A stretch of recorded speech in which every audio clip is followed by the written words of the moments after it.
Assalamualaikum warahmatullahi wabarakatuh. Berjumpa lagi dengan saya. Kali ini saya akan mencoba membahas tentang kondisi bisnis di saat krisis. Ini penting saudaraku mungkin karena kondisi sekarang mungkin semua merasakan dalam kondisi krisis seperti ini perusahaan berjatuhan. Jangankan bisnis yang dijalankan oleh UKM, bisnis dengan skala besar pun, perusahaan-perusahaan besar banyak yang berjatuhan. Oleh karena itu, mari kita ambil hikmahnya dalam posisi krisis seperti ini. Kita mencoba meriset ulang bisnis kita agar bisa berjalan dengan baik. Saudaraku, coba kita ambil hikmah. Ada beberapa bisnis yang memang kondisinya sangat rentan di saat menghadapi krisis seperti ini. Akan tetapi, kita juga harus memahami bahwa banyak potensi bisnis yang masih berjalan dalam posisi yang seperti ini. Kita balik lagi, bahwa logikanya begini saudaraku.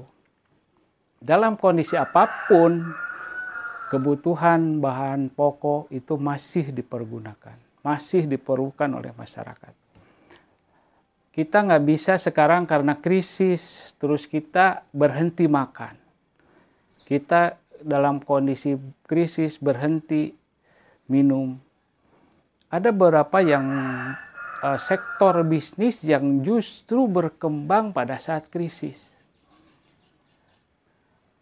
Contohnya adalah balik lagi ke kebutuhan bahan pokok. Saudaraku, perlu saudara ketahui bahwa di Indonesia perputaran bisnis sembako itu dalam 1 tahun itu mencapai 2.482 triliun.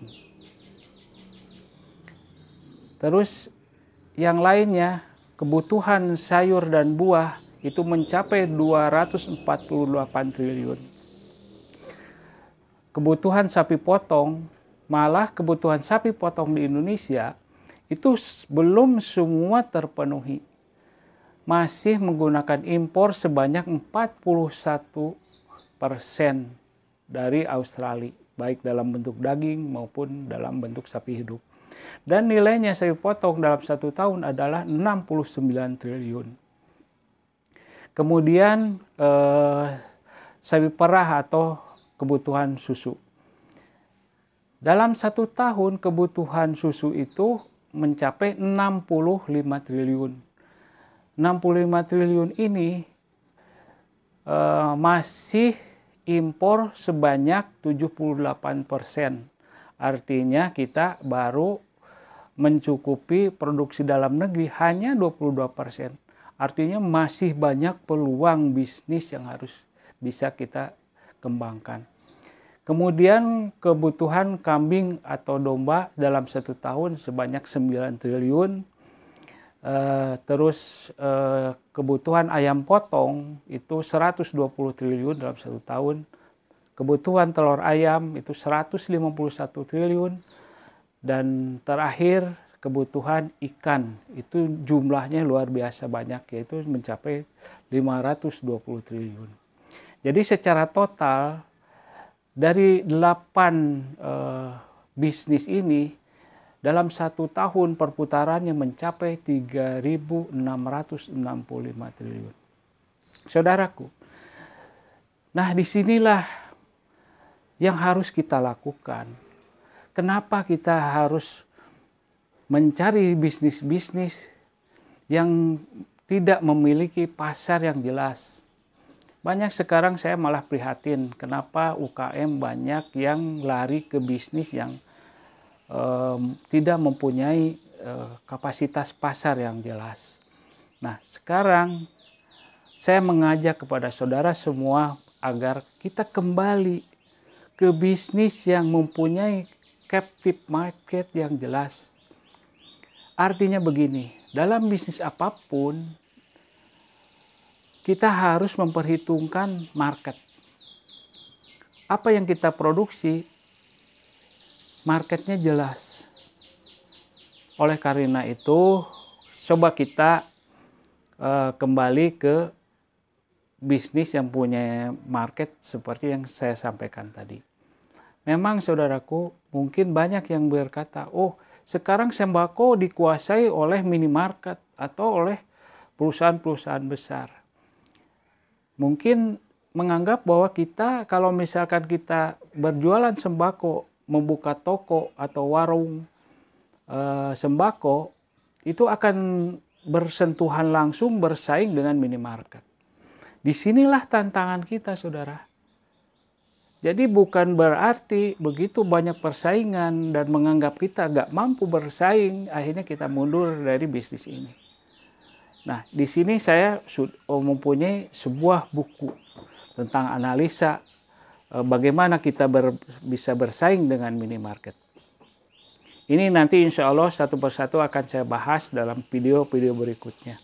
Dan di sini saya memberikan satu gambaran bahwa ternyata bisnis warung atau toko sembako skala kecil mampu bersaing dengan minimarket. Tapi dengan satu syarat bahwa dikelola dengan manajemen yang baik. Kemudian saudara, mungkin juga kita melihat bahwa sekarang banyak pelaku usaha bisnis UKM yang bergerak dalam bidang sapi potong atau dalam bidang ayam potong terutama, itu banyak yang berguguran. Nah, disinilah justru tantangannya bagaimana kita memanage bisnis ini agar menghasilkan keuntungan. Saudaraku, dalam video-video berikutnya nanti akan saya coba kita bahas sama-sama bagaimana menjalankan bisnis-bisnis ini supaya berjalan baik dan menguntungkan, sehingga menjadikan satu tabungan buat saudara untuk mengembangkan bisnis berikutnya. Nah, ini yang mungkin akan saya sampaikan. Mudah-mudahan ke depan dalam video-video berikutnya saya akan membuat uraian lebih rinci bagaimana sekarang kita menjalankan usaha sembako, bagaimana kita menjalankan usaha sayur mayur atau buah, bagaimana sapi potong, sapi perah, kambing, ayam potong, telur, ikan, dan sebagainya. Saudaraku, ini mungkin ada satu gambaran buat saudara. Ketika awal-awal pandemi, kita tahu bahwa harga cabai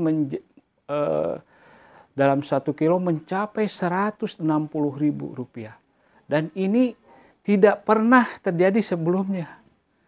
Justru inilah satu potensi yang luar biasa. Sehingga saya menghitung ya, dengan kondisi seperti itu, nanam cabai dalam 1 kali tanam dalam luasan 1 hektar itu bisa mencapai keuntungannya 3,6 miliar rupiah.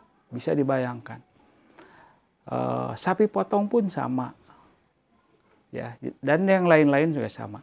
Nah, inilah yang akan kita bahas berikutnya. Mudah-mudahan kita masih punya waktu, diberi panjang umur dan diberi kesempatan oleh Allah Subhanahu wa taala sehingga video-video berikutnya bisa bermanfaat buat saya, buat saudara semua.